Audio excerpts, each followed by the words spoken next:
Throughout history, royals around the globe have used crowns as a symbol of status.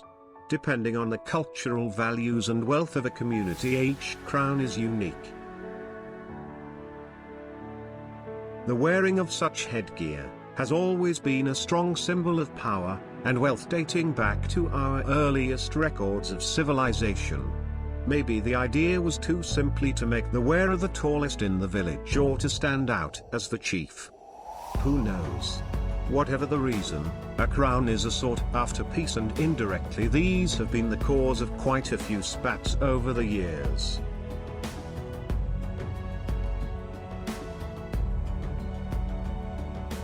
The bigger the headgear, the more important you are. Traditionally anyway. Many of the modern-day crowns we see in those glamorous portraits are very old and have been changed many times over the years to suit the wearer and the fashion. Crowns and tiaras have been made of anything from vines, clay, leather, cloth, felt and fur, as well as the precious metals and gems that we recognize today. Most of these well-known pieces spend much of their life in museums, protected by heavy security. The custodian of these pretties doesn't even get to pop them on from time to time to prance around in front of the mirror. So, let's indulge ourselves with this marvelous crown jewels and their history to humankind. 10th on our list is the Corona Ferrea, or in English, the Iron Crown of Lombardy. Made in the 4th century, it is considered to be one of the oldest symbols of Christendom, forged by mankind.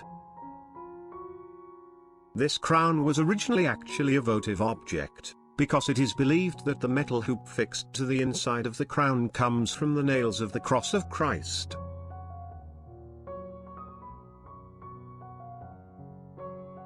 The outer circlet of the crown is made of 6 segments of beaten gold, partly enameled, joined together by hinges.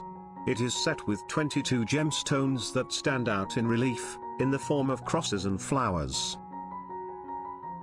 The crown was certainly in use for the coronation of the kings of Italy by the 14th century, and presumably since at least the 11th. However, according to a more recent study, the crown in its current state is the result of 2 different works made between the 4th to 5th and the 9th century. This seems to validate the legends about the origin of the crown, that date it back to the Lombard era and the coronation of their kings. The last to be crowned with the Iron Crown was Emperor Ferdinand I, in his role as King of Lombardy and Venetia. This occurred in Milan, on September 6, 1838. Currently the crown is kept in the Cathedral of Monza, near Milan. 9th on our list is the Crown of the Andes. This is the only crown in the list that is not made for mankind. It is far more divine. It was for the Virgin Mary, the Immaculate Conception of Popayan, Colombia. It took 6 years to complete, with 25 goldsmith, 5.3 pounds of pure 20-carat gold, and 1,500 carats of vibrant green Colombian emeralds. Finish in 1599. It was only used during special occasions. In 1650 the crown was stolen by the English pirates, only to lose it in a street fight 3 days after. And in 1812 the crown was found and returned to Popayan by Libertador Simon Bolivar. Currently, the crown is on display at the New York Metropolitan Museum of Arts. Created through the virtuosity of the Spanish colonial artists, the crown serves as a vivid expression of the cultural values and aspirations of the community within which it was made and used.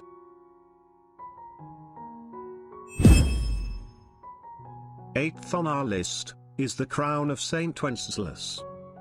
Made in 1347. It was made for the 11th King of Bohemia and Holy Roman Emperor Charles IV, from the House of Luxembourg.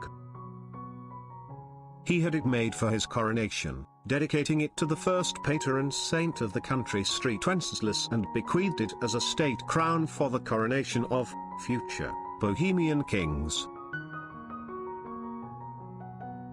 The street Wenceslas crown is made of 21 to 22 carat, 88 to 92% gold and decorated with precious stones and pearls. Unlike many other European royal treasures, the street Wenceslas crown is not displayed publicly, and only a replica is shown. It is kept in a chamber within St. Vitus Cathedral, accessible by a door in the St. Wenceslas Chapel. The jewels are only taken from the chamber and displayed for periods of several days on notable occasions, approximately once every 5 years. The crown was last exhibited in May 2016 to mark the 700th anniversary of the birth of Charles IV. Number 7. The Royal Crown of Nepal. The crown consisted of 730 diamonds, over 2,000 pearls, precious rubies, large carats of emeralds and other gems. The earliest record of the crown was when it was shown in the portrait of the first king of Nepal, King Prithvi, in 1768. The crown was last used during the coronation of King Jayehendra way back in 2001. And sad to say that, after 239 years of the Shah dynasty, it came to an end on 2008 when King Jayehendra stepped down as monarch, and Nepal was declared as republic and no longer a kingdom. Next on the list is the Holy Crown of Hungary, also known as the Crown of Saint Stephen. The crown was the coronation crown used by the Kingdom of Hungary for most of its existence since the 1st century. No king of Hungary was regarded as having been truly legitimate king without being crowned with it. It was first called the Holy Crown in 1256. During the 14th century, royal power came to be represented not simply by a crown, but by just one specific object, the Holy Crown. This also meant that the Kingdom of Hungary was a special state. They were not looking for a crown to inaugurate a king, but rather, they were looking for a king for the crown, as written by Crown Guard Peter of A. He also depicts that the Holy Crown is for the Hungarians what the Lost Ark is for the Jewish people. The last king to be coronated by the crown was King Charles IV, on December 30, 1916. The last Hungarian king was a tragic hero who searched for peace in a situation in which a victory for his allies would have posed at least as big a threat to the people of the Austro-Hungarian Empire, as a victory for the Entente powers would have done. During the Second World War, the crown was kept in the United States of America, and on January 6, 1978 it was returned to the Hungarian people and was placed on the National Museum of Hungary. Currently the crown rests on the Parliament House of Hungary, where it symbolizes the country from ancient times to the present. Fifth on our list is the Empress Crown of Persia. Following in the footsteps of policies initiated under the White Revolution that directed the further emancipation of Iranian women, Mohammad Reza Shah determined to make a symbolic gesture by crowning his consort, Empress Farah, during his own elaborate coronation ceremony in October 1967. Until that date, the wives of Persian monarchs had never been crowned since the Muslim conquest of Iran, so it was therefore necessary to design a new crown for the occasion. The frame of the crown is made of white gold and is lined with a cap of green velvet. The crown contains 36 emeralds, 105 pearls, 34 rubies, 2 spinels, and 1,469 diamonds. Empress Farah Pahlavi was the first female monarch to be crowned in the 2,500 years of the Shah dynasty and unfortunately its last. Fourth on our list is the St. Edward's Crown. It is the centerpiece of the crown jewels of the United Kingdom. Named after St. Edward the Confessor, it has been traditionally used to crown English and British monarchs at their coronations since the 13th century. The original crown was a holy relic kept at Westminster Abbey, Edward's burial place, until the regalia was either sold or melted down when Parliament abolished the monarchy in 1649. During the English Civil War, the present version of St. Edward's crown was made for Charles II in 1661. It is solid gold and is decorated with 444 precious and semi-precious stones. After 1689, it was not used to crown a monarch for over 200 years.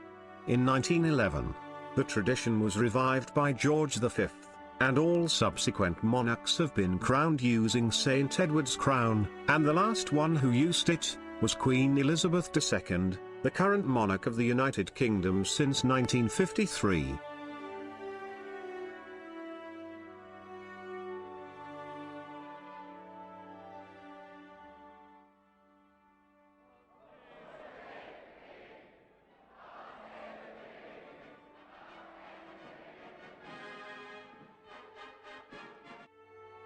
To this day, Queen Elizabeth II has reigned Great Britain for over 68 years, and up to that time she had seen the crown for only 3 times.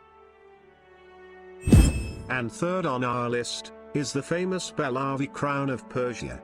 It was the traditional coronation crown in the Persian crown jewels which was used during the Pahlavi dynasty, 1925 to 1979. Following the ascension of the Pahlavi dynasty in 1925, Reza Shah ordered a group of Iranian jewelers, under the supervision of Haj Serajdin Javahari, to create a new crown to replace the Kiani crown, which had been used by the Qajar dynasty.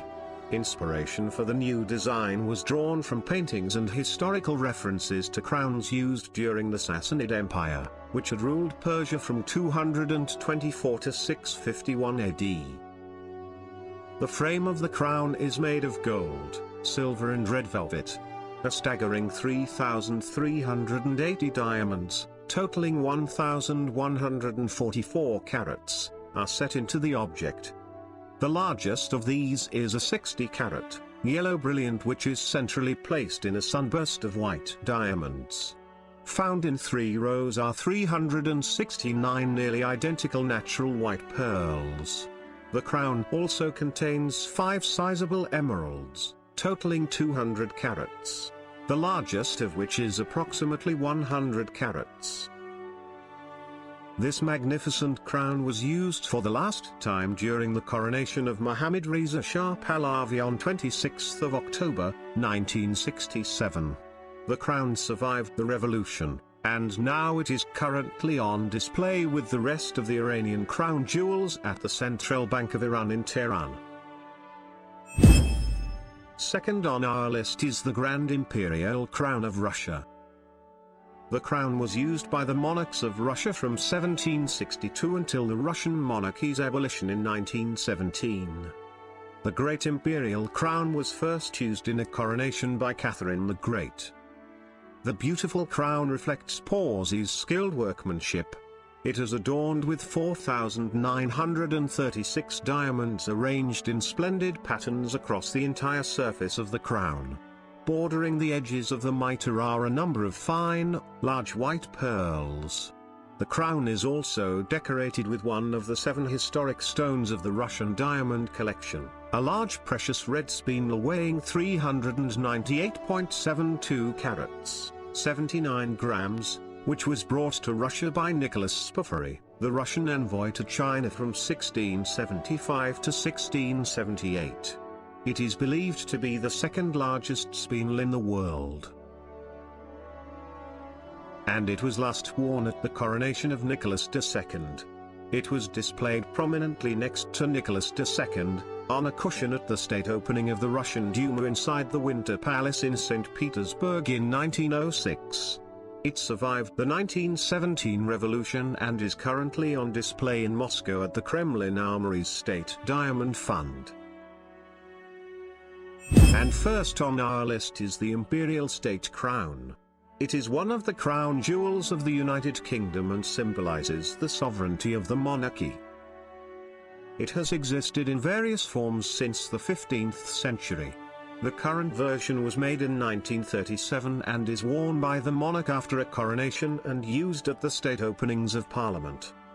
Although this is one of the newer items in the regalia, the imperial state crown contains some of the most historic jewels in the collection, which have attracted many legends. For example, the Black Prince's ruby, set into the cross at the front of the crown, is actually a Bellas or spinel, a semi-precious stone said to be the same stone owned by Pedro the Cruel, King of Castile, before he gave it to Edward, Prince of Wales, known as the Black Prince, in 1367 as a reward for helping him defeat a rival in battle. The Blue Stuart sapphire.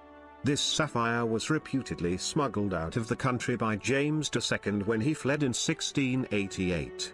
It now adorns the back of the imperial state crown. The Cullinan II, a 317.4 carats diamond type 2 internally flawless, is the second largest stone in the crown jewel of England, is set into the front band of the imperial state crown. The imperial state crown is the crown that the monarch wears as they leave Westminster Abbey after the coronation. It is also used on formal occasions, most notably the state opening of Parliament. The royal crown is a symbol of power and authority, of triumph, victory, legitimacy, honor, and glory, but of resurrection, immortality and righteousness as well. In the past, it was truly believed that Western kings were directly anointed by God, and that his power flowed through them, protecting the people. Whatever they represent today, the crowns, coronets or diadems of royal families are an important part of cultures around the world and, if not for that, they still have a historical value and an artistic one, because they were made by the finest jewelers and craftsmen of the time.